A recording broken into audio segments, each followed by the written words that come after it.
বাবা, বাবা কি হয়েছে? বাড়ি বন্ধক রেখে কিছু টাকা নিয়েছিল, দিতে কিছুটা দেরি হয়ে গেছে, তাই ওরা সবাই এসে ওনার গায়ে হাত তুলেছে। শুধুমাত্র তার পাওয়ার দেখানোর জন্য সবার সামনে মেরেছে। আঙ্কেলের গায়ে হাত কে তুলেছে? আমি যখন টাকা চাইছিল তখন দিছি না, তাইলে সময় মতো সুদ কেন আমারে দিয়াইবো না? আমি আমার কাজ কাম চাইরা এখানে টাকা লইতে আইছি, কিন্তু মাইয়ার বিয়া তাই দিতে পারবো না কইছে। আমি আমার টাকা চাই, আঙ্গো কি টাকার দরকার হয় না? টাকা তো পাইলাম না, উল্টা আঙ্গো লোক মার খাইতেছে। উনি তো ঠিকই বলছেন আঙ্কেল, আপনার ভুল, তবুও কোনো কথা বলছেন না। দরকারের সময় হাত পেতেছেন আর ফিরিয়ে দেওয়ার সময় কথা রাখেননি, এটা ঠিক হয়নি। সরি ভাই। এই পোলার কাছ থেকে শিখ, নিজের বয়সের দিকে তাকা।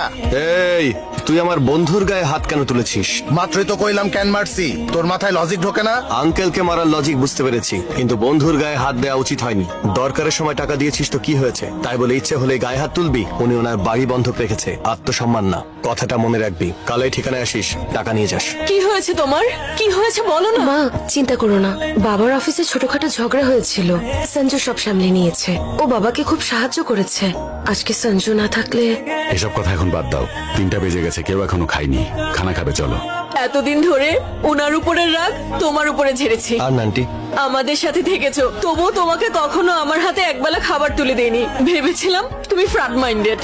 মা ওটা ব্রড মাইন্ডেড। আরে বাদ দিয়ে তো যাই হোক না কেন, কি আর করার আছে আমার? ওনার ওয়াদার কারণে আমার খুব ভয় লাগে। আর হ্যাঁ সঞ্জু, ওখানে তুমি বাবাকে ফ্রেন্ড কেন বললে? ও তোমার ফ্রেন্ডই না? একটা ফ্রেন্ডের ছেলে আমার ফ্রেন্ড হতে পারে না? বিপদে আত্মীয় স্বজনের দেখা পাওয়া যায় না, কিন্তু সত্যিকারের ফ্রেন্ড বিপদে ফ্রেন্ডকে সাহায্য করে। দেখেছো, এটা তোমার জন্য। আমার কফি। ও, আমি তো ভেবেছি শাড়ি। কেমন লাগছে? Hot coffee. মনে হচ্ছে বাসায় কেউ নেই। কেউ নেই। রোজ যদি এভাবে পাওয়া যেত তাহলে ভালোই হতো। কফি। আনু আনু, আঙ্কেল আন্টি আসার আগে তোমার সাথে কথা বলতে চাই। দেখে যা কে আসছি বাবা। শপিং করতে গিয়ে হঠাৎ দেখা হয়ে গেল। আসুন আসুন। আসুন, ওনারা আসুন, অবশ্য বসুন। আমাদের বাসায় আসছিলেন। মেয়ে দেখতে অনেক সুন্দর, এসো মা পাশে বসো। কবে থেকে বলছে বউকে দেখবো বউকে দেখবো? কার্তিকও তোমার সাথে কথা বলতে চেয়েছে, এর জন্য এক ঢিলে দুই পাখি মারতে এসেছি। ওকে ফোন দেই, কথা বলবে? অবশ্যই করুন। হ্যালো। হ্যালো মা।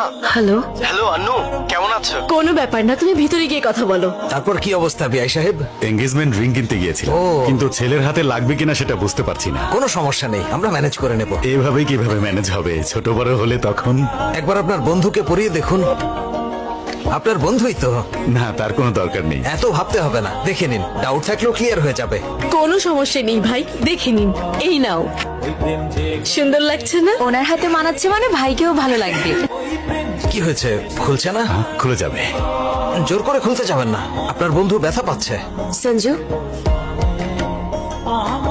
সবকিছু ভুলে যায় সঞ্জু। বাবার মতো করে প্রথমবার বন্ধুর ভাষায় বলছি। যখন আন্নু তোকে ভালোবাসে না, বাবা বা বন্ধু কি করতে পারে? আন্নু এই বিয়ে নিজের ইচ্ছাই তো করছে, এই সময় ওর মনের উপর চাপ দিস না। তাহলে আপনি কি ওকে সঞ্জু, তোর সাথে শুধু বন্ধুত্ব করার ওয়াদা করেছি, আর তাদেরকে মেয়ে দেব বলে ওয়াদা করেছি। তুই আমার বিষয়ে জানিস।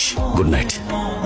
আন্নুর মেসেজ, রাতে সবাই শোয়ার পরে আমরা বাইরে যাব, বাবা যেন না জানে। সকালে আমার ভাই আসবে, ওঠার পরে আমাকে সারপ্রাইজ দেবে, হয়তো তাই ভাবছে। আমি যাচ্ছি না, তুই যা। এরপর আবার বলিস না আমি নাটক করছি।